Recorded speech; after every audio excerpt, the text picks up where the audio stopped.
Social media पर जैन समाज के सबसे लोकप्रिय और सचमुच आपको विश्वास दिलाते हैं अनोखनियों की गजब की उंगली दबाने वाली जानकारी देने वाले चैनल महालक्ष्मी सुपर संडे शाम 8 बजे। बड़ा खुशियों का दिन आपके पास आज सादर जय जिनेंद्र के साथ। आज फिर आपको धरा से ऊपर लेके चलेंगे। जी हाँ, अंतरिक्ष पारसनाथ की बात, शिरपुर की आज बात नहीं कर रहे और दूसरे पारसनाथ, जी हाँ, जिंतूर के अंतरिक्ष पारसनाथ नेमीगिरी की बात करेंगे। नाम नेमीनाथ भगवान पर है और अंतरिक्ष बड़ी गजब की बात है, पर इसकी जानकारी हमें यहाँ अपने मंदिर से नहीं जितनी यहाँ के जिंतूर की मस्जिद से मिलती है। आज बात करते हैं वहीं की, जो आज सुनकर हैरान हो जाएंगे। सचमुच कहा जाता है विश्व के अद्भुत चमत्कारों में से एक है ये, जहाँ आप बिना जादू मंत्र के वैज्ञानिक जहाँ शोध करके कहते हैं कि यहाँ आज भी वह देवीय शक्ति, वह जो भगवानी शक्ति कहते हैं, आज भी यहाँ की वर्णाएं यहाँ पर मौजूद हैं। आज उसी की बात करते हैं, जिंतूर। वैसे इसका नाम था जैनपुर। जब ये हैदराबाद निज़ाम से हटके अलग राज्य महाराष्ट्र में बना तब इसका नाम जिंतूर कर दिया गया, नहीं तो पहले जैनपुर। समझ लिए जैनों की संस्कृति 631 हिजरी हम करें ना, यहाँ की मस्जिद में आपको यहाँ का पूरा इतिहास मिल जाएगा। और आज अफसोस की बात यह है, इनके सालाना महोत्सव में आज भी इसको बड़े गजब से सुनाया जाता है। हर साल इनके वार्षिक महोत्सव में अब जरा वह सुन लीजिए जो सुनाया जाता है। 631 हिजरी की बात है। सैदुल कादरी अफगानिस्तान से दिल्ली आया और दिल्ली से होते होते अजमेर के ख्वाजा साहब के पास आया।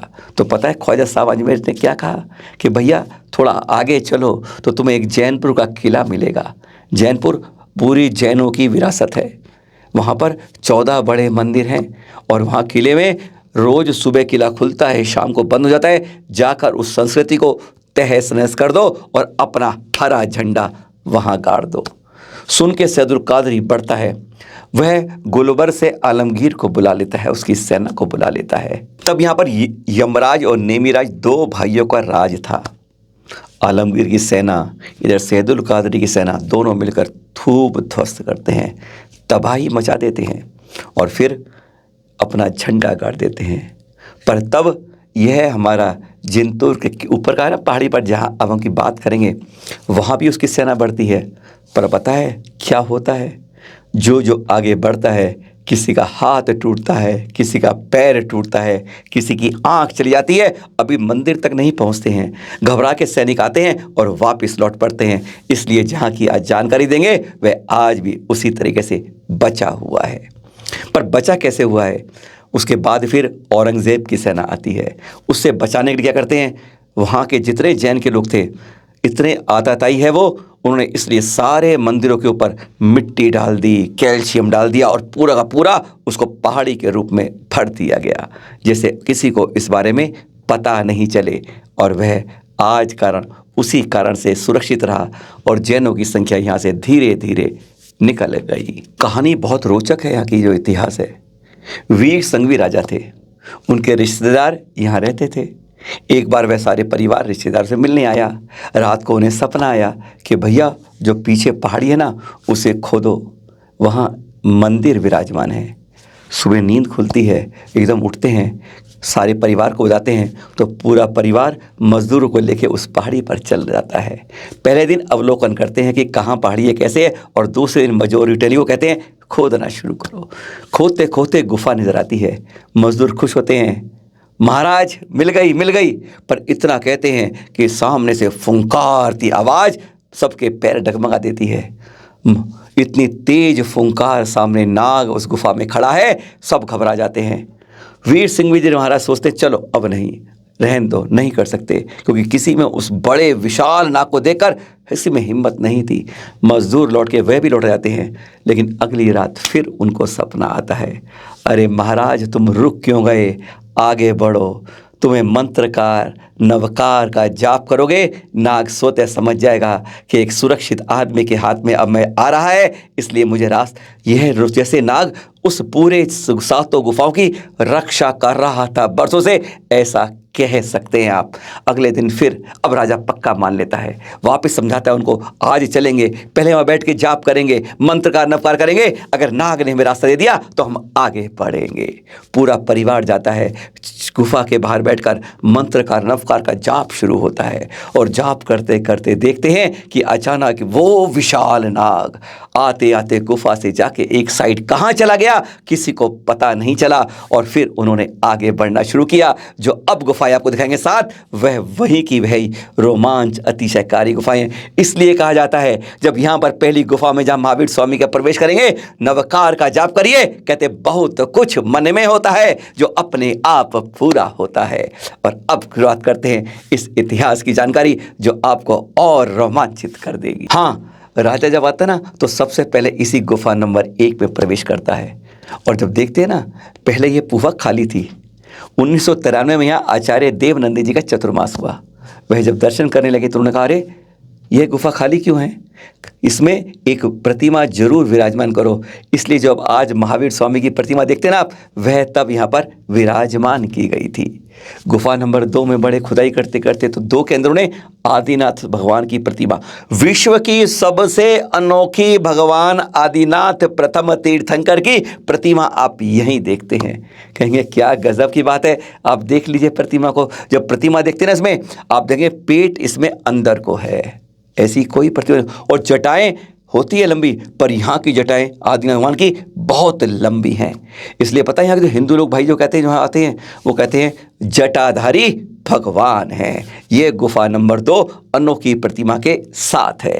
राजा के साथ मजदूर गुफा नंबर 3 की खुदाई की ओर बढ़ चलते हैं। राजा खुदाई करते करते आता है ना, तो वह इस गुफा में पहुंचता है तो वहाँ उसे शांतिनाथ भगवान की प्रतिमा पद्मासन 6.25 फुट की मिलती है। इतनी सुंदर सौम्य प्रति, कहते हैं यहाँ पर ध्यान लगाने से बहुत आनंद की, शांति की अनुभूति होती है। और इसलिए यहीं पर उस राजा रानी के परिवार की साथ में उनके चरणों उसकी मूर्ति भी यहाँ बनाकर रखी गई है कि जिसने इसकी खुदाई करके इसको हमें आज दर्शन के लिए अभाग्य बनाया हमारे लिए। जब इस गुफा नंबर 3 6.25 से निकलते हैं तो हम गुफा नंबर 4 यानी नेमगुरु के मूलनायक श्री नेमिनाथ भगवान के दर्शन करते हैं। सबसे बड़ी प्रतिमा यही है 7.25 फुट की और 11 टन वजनी बिना सहारे के है यह प्रतिमा। देखकर एक बार देखेंगे। चैनल महालक्ष्मी टीम के एक्सक्लूसिव देख रहे हैं और चैनल महालक्ष्मी टीम ने यहाँ पर प्रक्षाल अभिषेक आदि सब कुछ किया, पूजा पाठ किया। और यहीं पर जो हैरानगी की दृश्य हैं देखकर हर कोई गदगद हो जाता है। इस प्रतिमा में इतना चमत्कार आज भी है कि आप कहते हैं ना, जैसे कल घटना बताई थी हमने कि सम्मोहन कर देते हैं। सचमुच आप इस प्रतिमा को देखकर खुद सम्मोहित होकर रह जाएंगे, दंग रह जाएंगे। जब एक बार आपने चरणों के अंदर टकटकी लगाकर देखा, अंग शरीर को निहारा, तो सचमुच आपको लगेगा कि मैं आत्मसात कर्मों की निर्जरा करते हुए अंदर पहुंच रहा हूं, पर से अब मेरा संबंध जैसे अलग हो रहा है। ऐसी दिव्य शक्ति इस प्रतिमा के अंदर आज भी नजर आती है। विश्वास कीजिए, यह प्रतिमा ऐसी वैसी चतुर्थकालीन प्रतिमा है ये। और छोटे छोटे गेटों में इतनी विशाल प्रतिमाएं कैसी आई भैया, तो हम भी नहीं बता सकते। विज्ञान में इसमें हाथ जोड़ लेता है, यह उसको भी नहीं बदलता है कि कोई कहे बाद में मंदिर बना। नहीं, ये प्रतिमाएं 2-2.5 फुट के गेटों से 6.5 फुट की, 5 फुट 6 फुट चौड़ी, 8 फुट चौड़ी कैसे पहुंच गए अंदर, कोई नहीं बता पाता है। यहाँ पर ऊपर देखेंगे अब 2 झरोके हैं यहाँ पर, और झरोके से सबसे पहले सूर्य किरण जब निकलती आए तो यहीं पर जाके चरणों में पड़ती है और फिर निकल के बढ़ती है आगे। आज भी है गजब का दृश्य देख पाते हैं। दूसरे झरोके से सायंकाल में उसकी चरणों से ही कहता है सूरज इस पृथ्वी से विदा होने को बताता है, चरणों को छूकर ही जैसे विदा करता है। यह चमत्कारी बात कहीं आप देख नहीं पाएंगे। और कहा जाता है एक बार सुबह से शाम तक टकटकी लगाकर देखना, आपको दिन में 3 बार प्रतिमा के 3 तरह के भावों में नजर आपको आएगा। हैरान हो जाएंगे, मुस्कुराते, गंभीर, इस तरह बदलते भाव आप हैरान हो जाएंगे जब देखते रहेंगे। आज भी हकीकत कोई देखकर विज्ञान यहाँ पर नतमस्तक हो जाता है कि सचमुच यहाँ कुछ ना कुछ गजब का हो जाता है। और अब चैनल महालक्ष्मी टीम इस गुफा नंबर 5 पे पहुंचती है जो राजा के मजदूरों ने उकेरी थी। और तब कहते हैं राजा भी यहाँ पर कई घंटे तक हतप्रभ खड़ा रह गया था। आंखें उसकी कहते हैं पलक भी झपकना जैसे भूल गई थी। परिवार मजदूरों के हाथ रुक गए थे जब इस प्रतिमा को निहार रहे थे। ऐसी इसको कहा जाता है कि भद्रबाहु स्वामी जी ने इसको सूर्य मंत्र दिया है और आज भी वही चमत्कार वैज्ञानिक शोध करके पाते हैं। 9 टन की वजन की है और कहा जाता है कि तब यह अधर में थी। हम अंतरिक्ष पार्श्वनाथ जिंतूर की अब आपको दर्शन करा रहे हैं और ये आप जब नजर मारेंगे ना, कृपा से पहली ये प्रतिमा है। शिरपुर में तो अपना परिक्रमा दे सकते हो ना, दर्शन कर सकते हो, यहाँ के दर्शन कर सकते हो, परिक्रमा सकते हो। अरे अब निहारोगे तो सचमुच आंखें भी आपकी पलक बंद करना भूल जाएंगी। हृदय की धड़कन भी कभी तेज कभी हल्की, कभी इसको निहारते निहारते टक टकी लगाती रहेगी और आप मन में सोचेंगे अरे आज हम भी इंद्र की तरह सहस्त्र नेत्र क्यों नहीं बन जाते। इतनी गजब की प्रतिमा है। हवा कहा जाता है इसमें भी जब कैल्शियम और सारा मिट्टी में ना, जिसको मजदूरों ने निकाला तो अचानक कसके टकराई और फिर यह जो अधर में प्रतिमा थी वह नीचे आई और जो कैल्शियम का टुकड़ा था उस पर टिक गई। 6.25 फुट की 9 टन वजनी प्रतिमा आज भी कहते हैं जहाँ पे गुरुत्वाकर्षण भी फेल हो जाता है, ग्रेविटी का फार्मूला फेल होता है, यहाँ पर वैज्ञानिक अनेकों बार आके शोध कर चुके हैं। वह कहते हैं सचमुच ये कोई देवी शक्ति है जो केवल कैल्शियम के एक टुकड़े पर आज भी प्रतिमा अधर में ही है।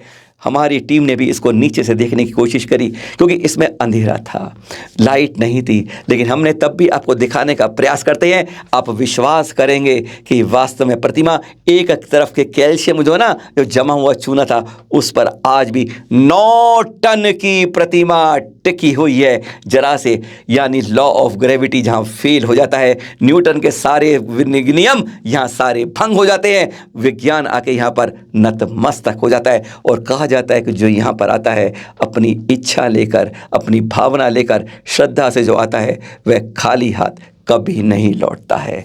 यह है अंतरिक्ष पार्श्वनाथ जिंतूर के। आप देख रहे हैं नीचे से कैसे दिखा रहे हैं। इसकी प्रतिमा को देखकर आप गदगद हो जाएंगे। जब भी यहाँ आएंगे, एक बार आएंगे, बार बार आने को मन हम कहते हैं अवश्य करेगा। हाँ, गुफा नंबर 6 में नंदीश्वर की रचना दिखाई गई है और गुफा नंबर 7 में बाहुबली स्वामी की अनोखी प्रतिमाएं। बड़ी अनोखी चीज़ें यहाँ पर कि कैसी अनोखी प्रतिमाएं, हैरानगी इस बात पर होती है। और जब वैसे आप बता दें, जैसे आप देख रहे हैं ना, जब सांस से निकल रहे हैं, जब झुकते निकल रहे हैं, बस गेट इतने ही द्वार हैं। अब इनसे इतनी बड़ी बड़ी प्रतिमाएं कैसे पहुँची, कैसे निकली, सचमुच ये विश्व का आश्चर्य है। यह कोई समझ नहीं पाता क्योंकि जिस तरह की गुफाएं हैं, आप यह नहीं कह सकते कि प्रतिमा वहाँ थी, बाद में यह प्रकृति रूप से गुफाएं बनाई गई थी। नहीं, गुफाएं पहले की हैं, द्वार पहले के हैं। प्रतिमा अंदर 6.5-7 फुट की कैसे पहुँची हैं, ये चौथे काल की बात है जो हमारी समझ और आपकी समझ से बाहर। बाहुबली की प्रतिमा में ना सांप के साथ, नाग के साथ और भी कई चीज़ें हैं। उनके एक पैर में गड्ढा तक हो गया है कि कैसे उनको उस समय उपसर्ग हुआ, लेकिन उन्होंने उफ नहीं और वह यूं ही की यूं ही। यहाँ की अनोखी है बाहुबली स्वामी की प्रतिमा भी। नीमगिरी की यात्रा करने के बाद उतर के या फिर अर्ध चंद्रकार वाली चंद्रगिरी पहाड़ी पर पहुंचते हैं और बाहरी 2 युगल चरण दिखे, चरण रिद्धिधारी देव यहाँ चरण आए प्रभु के। देखिए यहाँ पर साधु, वहाँ के महानिराज के चिन्ह यहाँ भी हैं। कहा जाता है देव अब भी नीमगिरी और चंद्रगिरी में आते हैं, ऐसा माना जाता है। महावीर स्वामी का यहाँ सम्मोचन भी आया था, इसलिए यहाँ पर एक 24 भी है और बहुत अतिशय युक्त आकर्षक प्रतिमाओं के दर्शन आप यहाँ भी कर सकते हैं। और अभी आचार्य श्री विद्यासागर जी महामंडल में यहाँ एक गौशाला का निर्माण भी किया गया है, वह भी चित्र आप देख रहे हैं। यानी एक बार जिंतूर आए जिसका पहले नाम जैनपुर था, जब वह हैदराबाद निजाम से हट के महाराष्ट्र में आई तो उसका नाम जिंतपुर कर दिया गया। अब जिंतूर है, लेकिन पर यह बता दें आपको, यहाँ पहले बहुत ज़्यादा जैनों का वास था, संस्कृति प्रचुर मात्रा में। आज भी ये प्रतिमाएं आपको बताती हैं। इस पशुशाला के साथ फिर मिलेंगे गौशाला के बाद, एक अनोखी यात्रा के बाद, है ना जिंतूर। बोलिए भगवान नेमिनाथ, भगवान पार्श्वनाथ, 24 भगवान की जय जय जय। आप सभी को सादर जय जिनेंद्र।